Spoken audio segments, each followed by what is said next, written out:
Happy November. It is November the 1st, and you're listening to the voice of Camp Nathaniel from right here on the campus of Camp Nathaniel. Stephen Bell here with you, and with me, as always, is are you ready for this one? All right, let's hear it. The plucky.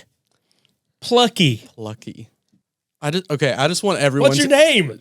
I'm Lee Sharp. Yay, the plucky Lee Sharp. All right, yep. I want everybody to know that before we started this podcast, Stephen Bell spent a solid minute and a half to 2 minutes on Google on his phone looking up adjectives and trying to decide what the best one would be. It's one of the best parts of my day. All right, so what's the definition? Plucky. It's not what you would think it is. We're not sponsored by Merriam-Webster here, but I want to hear the definition. It kind of sounds painful, doesn't it? It actually means brave and heroic, showing courage. That is not what I was thinking at all. I know, me either, right? If you've got like a knight in shining armor and he's riding on the horse to go battle the enemies, you don't look at that man and go, he looks plucky today. You don't, do you? But now you can, because now you know. See the things you learn when you listen to the voice of Camp Nathaniel? The more you know. And knowing is half the battle. So there we go. Little G.I. Joe flashback to the 80s reference there. Yes. All right. Hey, we are excited because, first of all, here in a couple of days, we've actually got an event coming up, don't we? We do. We have another overnight that is for middle school grades. Middle school, 6th through 8th grade. So 6th through 8th. If the weather is holding up, we'll be having some fun outside, playing games, all that sort of good stuff. If the weather is awful, that's what we have a big old gym for. That's right. So either way, it's going to happen. It's going to be fun. So hey, you need to register your kids, or if you're a kid listening to this, you need to tell your folks, hey, get me registered for Camp Nathaniel's Middle School Overnight going on this weekend, November the 3rd and the 4th, and the cost is only $10 a person, and you can register by going to campnathaniel.org/overnights. So, yeah. Don't miss out, man. It's going to be great. Starts at 6 o'clock on Friday night. 6 o'clock on Friday. It goes till 2 o'clock on Saturday. We're gonna we just had a great weekend a couple of weekends ago with our 4th and 5th graders. Yep. So, yeah. And the goal is to cram as much camp as we can into less than 24-hour period. It is a great opportunity if you've never been to Camp Nathaniel before to get your first exposure to everything that goes on here, so you can decide whether or not you want to spend an entire week with us during the summer. And by the way, the answer is yes, you do. Oh, yeah. That's right. And if you've been here before and you think summer is forever away because it's the middle of fall right now, you can come back and hang out with us. Absolutely, you can. So, hey, listen, we have got some guests in here with us today, and it's exciting because we get to do another missionary highlight. But this missionary highlight is actually pretty special for a couple of reasons. Number one, you're related to these people. I am. See? They're my in-laws. They're your in-laws. And one of them just retired. And so we're going to get to all of that here in a second, but everyone, as if we've got a live audience, because we don't, this is all recorded, please welcome Mr. Clark and Mrs. Grace Henderson to the show. Thank you. Thank you. It's nice to be here. Isn't it, though? Yes, it is. Clark, you look great, man. I listen to all these podcasts. I'm curious what goes on in this room, so now I know. And knowing's half the battle. Don't reveal our secrets to people, okay? Secrets. If they learned that it's a bunch of recording equipment sitting on a folding table here in the back of the chapel, then that's all it is. That's all. But it's still happening in the radio room. It is. Where the voice of Camp Nathaniel happened for decades, all right? So that's really, really cool. So we are going to have a conversation with Clark and Grace Henderson. And so let's start off the way that we start off with everybody. And either one of you are welcome to chime in here, because you both, I don't know really how this kind of worked out, because you guys have been here for almost 24 years. 24 years. Okay. So bring us up to speed. What were you doing before you came to camp, and then how did you find out about camp and start pursuing that? I was a food service director for a company who does Christian college food services all around the country, and I was working at Alice Lloyd College up about 20 minutes from here. And started in 97 and 98 and 99. That's what I was doing, the food service director for that institution. So now, because right before, we had this discussion the other day, right before you came here, you were in Atlanta, right? I came from Atlanta, South Atlanta, Fayetteville, Georgia, Atlanta Christian College to Alice Lloyd College. What a huge cultural shock Culture that was. shock. That's right. Nice place to visit, but Atlanta's not. It's not a great living environment. So not for you, huh? Not for me. All right. Now, where else? You said you kind of did this kind of all over the place, right? I started out at Asbury University. It was college then, Asbury University. Fed about 1,400 kids, and In Wilmore? in Wilmore. The one here? Oh, Yeah. okay. Good deal. And I had about 11 cooks, 175 student workers, and it was an interesting experience. Wow. Nice. And where else did you end up going? I was when I came here to Camp Nathaniel.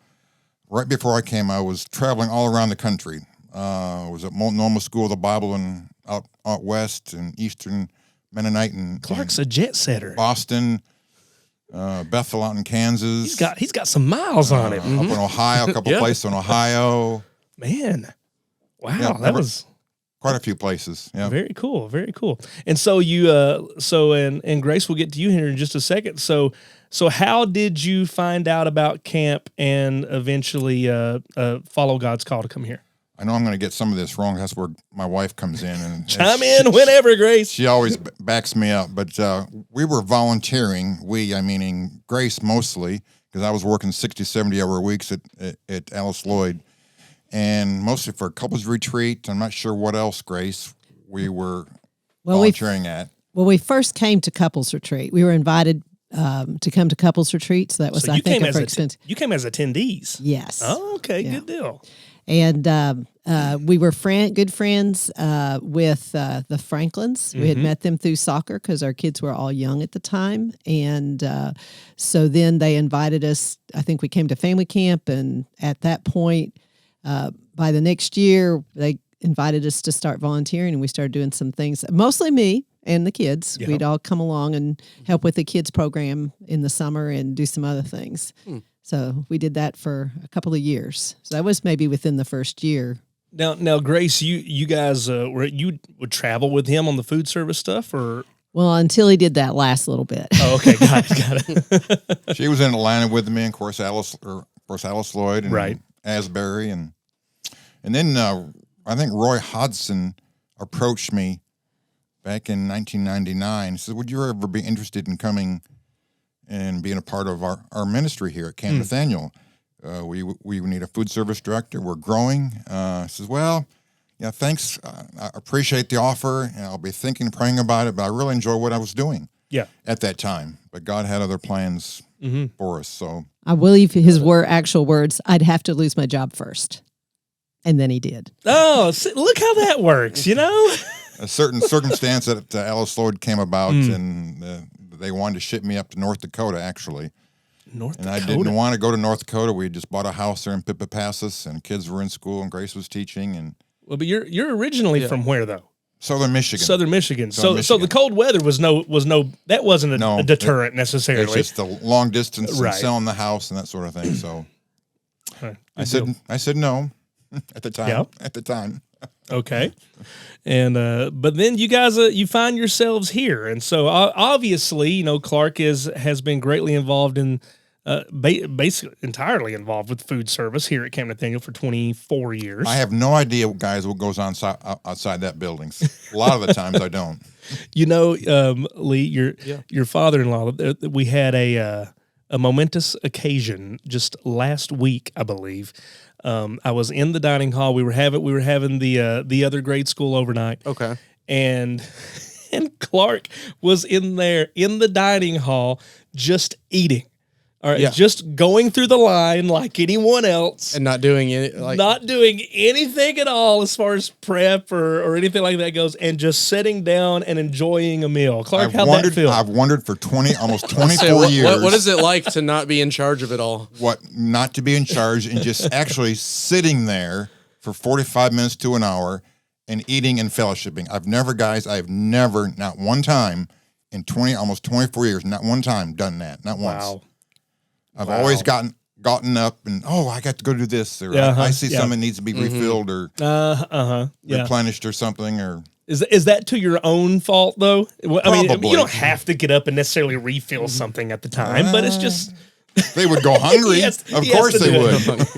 He has to I'm do just it. curious what that was like. Now I know what that's like. Yeah. What you guys do 3 times a day for 45 minutes to an hour every single day, especially during camp. See, it's an amazing thing just to sit down and eat, isn't it? We take it for granted so much. Oh yeah, it's I enjoy what I'm doing. That's right. it's all the things that run behind the scenes in ministries that mostly just about everybody has no clue is happening. Right. All the prep work, all the planning, all of the. Oh, and there's a lot, man. There is a lot. Grace, fill us in, fill our listeners in on your role here at camp. Now, I know you've been involved in various things, and I know recently over the past few years, your art talents have come in. God has used those and brought them into play greatly in the ministries here. Just kind of fill us in on your role at camp, what it's been over the past 24 years. Probably my main thing that I have done, I am mostly behind the scenes, so a lot of my responsibilities, people don't even know I did it. Mm-hmm. But I do the artwork, and I have started that like right at the beginning. I was on camp committee, and Kathy Franklin and I looked, and we said, man, what if we put some displays and we start decorating? And it like really grew up, and Jeff really actually appreciated all that stuff. When he first started, we started getting all crazy with the displays and doing a lot with that. So for those of you wondering, we're talking about out in front of the Kentucky building every summer. Yes. Huge displays, huge setups.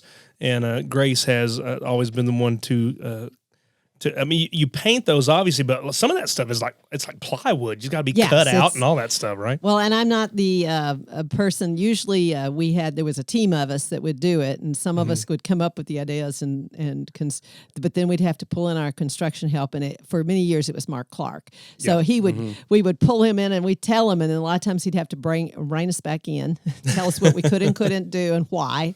But anyway, so then we would then, as a team, work together and get that built. And, sometimes we recycle it, but a lot of times we end up redoing it. Got it. Nice. So that, last few years, then they started asking me to do paint classes. Mm-hmm. So I do a lot of those. And then they asked me to do a variety of things, from pots and pans to registration, which I hear can go really awry if you don't have someone who knows what they're doing. That is true. We experienced something about that a couple of weeks ago. Sorry, everybody. It is what it is, man. You live and learn. That's right. I know in regards to your painting classes, I know my family has benefited greatly from your painting classes. Be it during family camp or throughout the summer, as activities and stuff like that. I actually have I was going to say I have a question for you now, Stephen. Okay. How many Grace Henderson paintings do you have in your house? Okay, like stuff that maybe she taught somebody else to do, and now it's up in your house? Because I feel like out of all of the mission members and a lot of people in the area, we all have Grace Henderson paintings around our houses. Yeah. I don't know how many. I can't give you an exact number, but I can tell you this: there is one that I'm quite fond of that she painted for me. All right. Okay. Now I think this. I think. Correct me if I'm wrong, Grace, but I think that the initial layout of this it's a space scene. All right, so you got your planets and stuff like that. Now, is that something that you would normally do as a class, or is this an original that you painted for me? Well, that one, because I'm going to get to the detail here in a second. Yeah, in a minute. Okay, the very first year I was teaching it, I wasn't really sure how I was going to do it, so I came up with several different formats and different pictures. But then I thought, I really don't have anything that would appeal to a fella. Yep. And so I said, they didn't really want to paint the flowers and the unicorns. Right. So what else could I do? And so I came up with kind of a space theme. Mm-hmm. And I did come up with my picture myself and added a few details. I thought, what would make it interesting? And now I'll let Stephen tell you how that finished. And I can't remember, was this for like pastor appreciation one year or what? I can't even remember what the reason was that you gave it to me. I just remember when you did, and I remember thinking this is the most brilliant thing ever, because I know there's not another one of this anywhere on the planet. And it was that space scene where you've got it's like the Earth kind of down here at the bottom, and you got your stars and whatnot. But what she did to make it special for me was she added TIE fighters from Star Wars flying through it. Genius. And I actually have that in my office up at the church right now. It's great. Love it, man. This Love next Sunday, I might sneak up into your office Absolutely. and snap a picture of it. Absolutely. I'll throw it down into the comments on this Yes. on this particular Yes. podcast. Oh, So, that'd be great. That'd be great. if you're curious on if you found this on Facebook and you go, why is there a picture of stars? And that's where it came from. That's I'm right. gonna sneak into his office and snap a picture of it. But yeah, we have a lot laying. We have a lot around the house from the ones that the kids have done, and it's just it's added just a great. Really has become just a great ministry addition here to the ministries that go on here at camp, and especially for summer camp and being the director of family camp and everything. It's such a popular activity that families and married couples retreats is another opportunity for people to get involved with that too. So thanks for letting God use both of you in the talents that He's given you. Clark, do you paint? I've never, not once done a painting with her. Not once. I've always wanted to, and I probably will sometime, but no, I haven't. You've got some time now. I do great stick figures. That's the extent of my artwork. I want to see Clark paint something now. So I really want to do that. Well, if first and second, third graders can do it, I guess I can do it too. Well, I'm assuming Grace can cook better than you can paint. Oh my goodness, that's not even a question. That's one of the biggest questions I get asked. Who cooks at home? Oh yeah? Yeah. Yeah. Okay. And Until recently. Till it's usually recently, me. till my retirement, Grace cooked at home. so you've started cooking more at home now, yeah? Awesome, man. And the biggest question I get asked is, what do you like to fix Okay. at camp? So, I don't have an answer for that. I've never, not once, had an answer for that. I guess there's a lot of stuff. I like to cook. You know what's funny, Clark, is one of the most common questions that we ask on this program when we have guests, especially like our summer staff workers and a lot of our younger crew that comes in. One of the main questions we ask is, "What's your favorite meal at camp?" And almost everybody is partial to chicken sandwiches and What's that? It's ranch chicken. Yeah, that's the big one. So just so you know, man, you've left a good impression. All right. That's my intention. Well done. Well, I'll tell you. Let's see. We've got a few more minutes here, so let's. I was going to ask. Yeah, go for it. I've got the favorite. And it doesn't have to necessarily be summer camp. It could be any of the different programs, but like favorite camp memory. That's a good idea. That's putting you on the spot a little bit. Let's see what happens here. Do you have a favorite? A favorite camp memory? Or even it could be where have you seen God? You see God move in a particularly. It doesn't have to be a large way, but if you've seen, and that might tie into your favorite memory. I don't know about a memory, but one of the favorite areas of ministry within my ministry is working with volunteers. Yeah. And I work with a lot of them over the years. And a lot of them are repeat volunteers. They come every single year, sometimes 2 or 3 times a year. I guess that's one of my fondest memories that I have of working at camp and encouraging them in what they do and contributing to our mission here. You know, and I never really thought about that, but for those of you who understand what we mean when we say how much we value our volunteers, they come in here, like Clark said repeatedly, to come and help serve this mission, free of.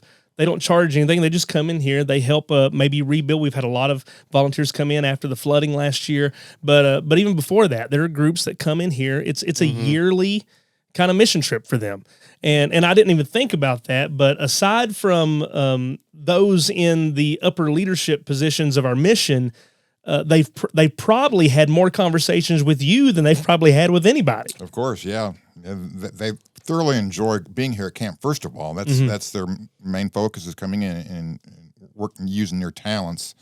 A lot of kids or a lot of people back in the kitchen just they want to work back in the kitchen for some reason. They asked year after year, I want to work with Clark. I want to use my minimal culinary talents back there. And there's something about you, Clark. I'm just gonna let you know right now, man. There's something about you that that people are drawn to. They love you. My kids adore you. All right. I'm just saying that they love it when you give them a hard time, and they like to give you a hard time back. Well, the people that come back in the kitchen at work, I try to find out what their biggest strengths are. Mm-hmm. Do they like to bake? I Yep. bake at home. I bake pies. I make cinnamon rolls, whatever it may be. So I try to put them in that area. Or I'm a cleaner, so I put them over in pots and pans or anything. So I just try to. They need to enjoy what they're doing back there in the kitchen. And I try to get to know them as people and try to encourage them what they do, and always pats on the back all the time.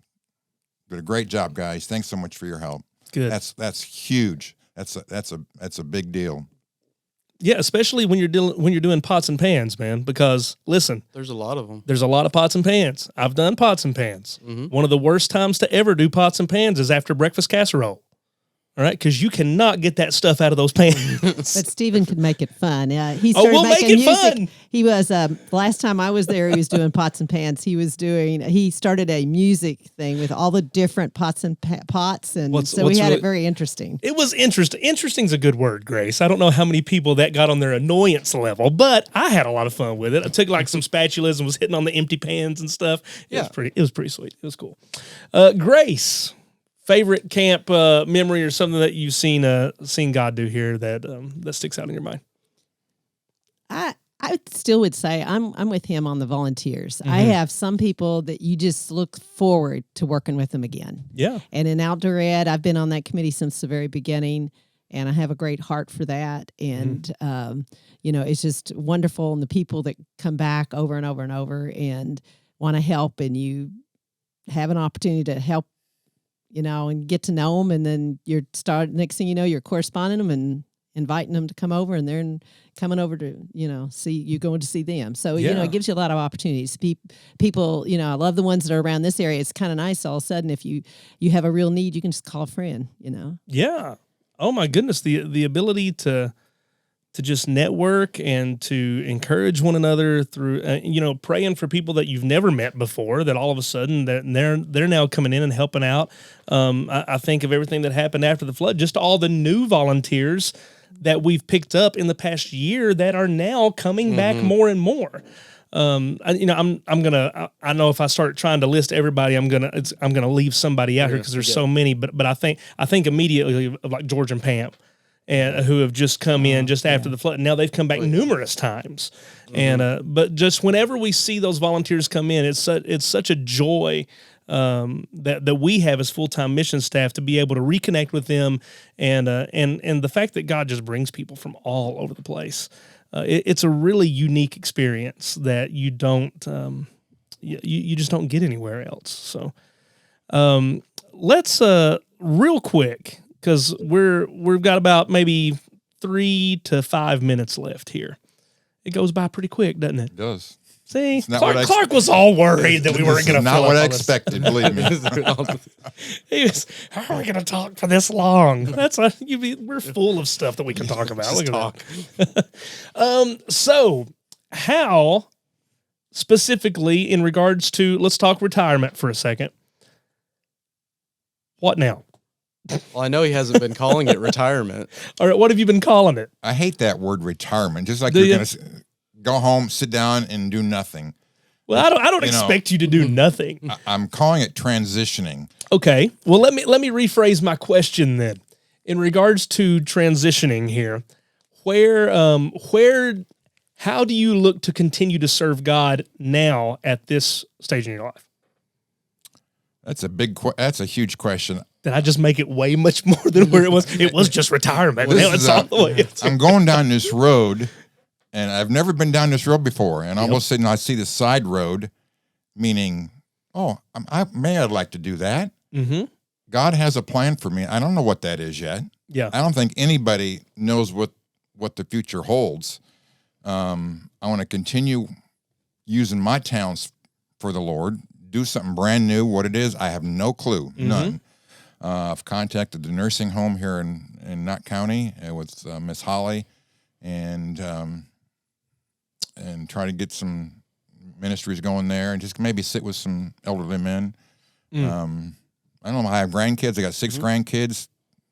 That'll do it right there. 3 of them are hanging out at my house. In fact, I'm going Friday to visit my daughter Jackie in Richmond for a few hours. So yeah, I got some things I want to do. Let the records show that Clark also volunteered to babysit my kids just because he has time. So, in a way, open. I wasn't taking you entirely seriously. They'll probably be excited about that. I know they would. I'm open to what God has for me. If He wants me to say yes, I'll say yes.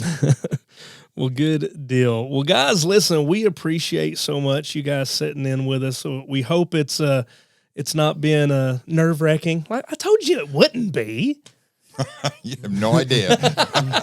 See? I am not a talker. Something I don't have to new, talk man. back in the kitchen. I just have to bark orders, and that's all I do. And Well, let as it go. part of this transitioning period, then I'll go ahead and make a motion that whenever one of us can't be here, Clark sets in on the podcast. Not. Oh man, Lee, you got anything before we head out of here, man? Just another reminder for the overnights there. Overnight's coming up. They're Yes, coming up. indeed. So as we're transitioning to the end here. See the using that it? so much. See, So much. say we're retiring this one here, but we're not retired. We're just It is what it is. yep. Hey, Clark's got, yeah, go for it. I just want to say how much I appreciate over the last 23, 24 years, how much I've enjoyed serving the people who are listening, who have fed, thoroughly enjoyed serving you guys. I want to be a servant for the Lord, and that was my top priority over the years. You've done well, my friend. Say Very much so. Thank you for letting me speak. say all the people that are listening. I know a lot of you are previous campers, and you've had a lot of meals here at camp. And so we're posting this on different social medias and whatnot. If you want to say thanks, hop down in the comment section and Absolutely. say it. We'll make sure that all the info gets over to Clark so that he knows how thankful that you all are for him. And do we need to include ranch dressing recipe? Might not be a bad idea. Just kind of throwing that out there. The recipe might feed Ranch chicken, not dressing. ranch chicken Ranch recipe. chicken. It Yeah, might feed 300 people. So That's true. that specific recipe. This recipe calls for 5 gallons of ranch dressing, 2 truckloads of breadcrumbs. Oh, man. Clark and Grace, thank you guys so much for sitting in with us. We really appreciate it. Thank you. Thanks for allowing us to do that. Thank you. Yeah, thank you guys for your service here at camp. Once again, remember, we got 6th, 7th, and 8th graders coming up this weekend here at Camp Nathaniel. It's your overnight. You can log on to campnathaniel.org/overnights. Register $10 a person. You are not going to want to miss it. 6 p.m. Friday night until 2 p.m. on Saturday. Yep. And we've got just a few more episodes for this year. We'll have That's crazy to think. we might have to do some Thanksgiving or Christmassy episodes there. So Yep. we look forward to chatting with you all again here in a couple weeks. Yes, indeed. So until next time, I'm Stephen Bell, and this is The Plucky. Plucky Lee Sharp. Just embrace it, man. Still doesn't feel like a knight in shining armor there. It doesn't sound at all. All right, guys, with that, we'll see y'all. We'll hear y'all talk to y'all in a couple of weeks. Spit it out, man. We'll see y'all later. Thanks.